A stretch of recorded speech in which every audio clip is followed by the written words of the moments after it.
The number one thing that has made us successful by far is obsessive compulsive focus on the customer as opposed to obsession over the competitor. And I talk so often to other CEOs and some other CEOs and also founders and entrepreneurs, and I can tell that even though they're talking about customers, they're really focusing on competitors.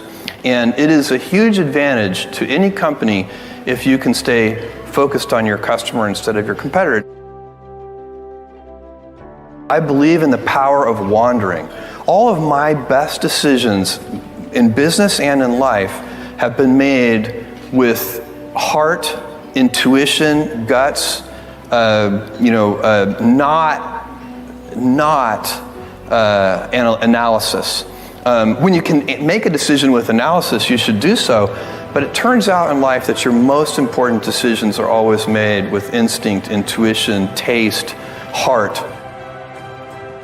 Picked books because there were more items in the book category than any other category, and so you could build universal selection. There were 3 million in 1994 when I was pulling this idea together.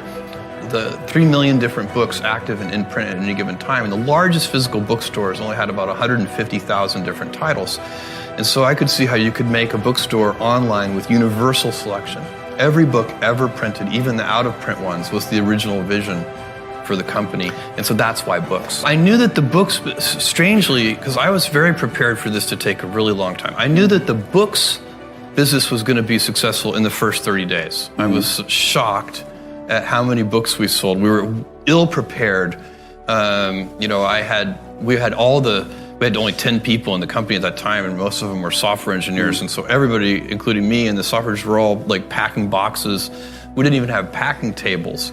And we were on our hands and knees on a concrete floor packing the boxes. And at about 1 or 2 in the morning, I said to one of my software engineering colleagues, I said, Paul, this is killing my knees. We need to get knee pads. And Paul looked at me and he's like, Jeff, we need to get packing tables.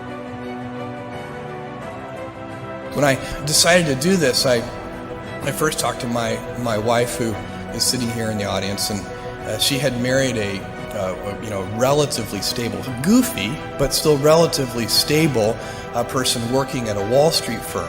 I worked at a quantitative hedge fund, and this was a hard decision. And I was looking for the right framework in which to make that kind of important decision.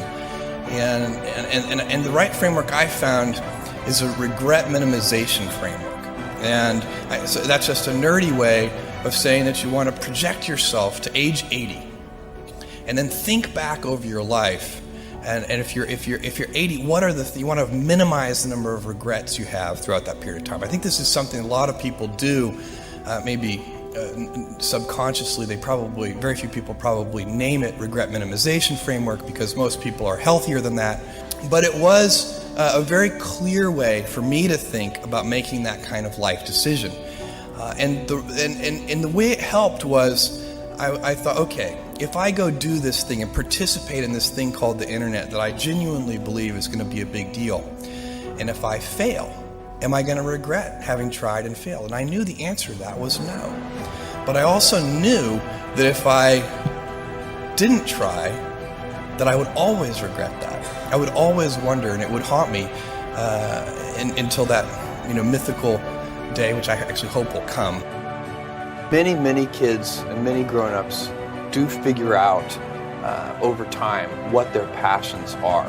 And sometimes we let I don't think it's that hard. I think what happens though sometimes is that we let our intellectual selves overrule those passions.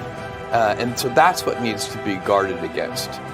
I'm going to put the vast majority of my energy, attention, and dollars into building a great product or service, and put a smaller amount into shouting about it, marketing it. Because I know if I build a great product or service, my customers will tell each other. You have to mix in some patience with that,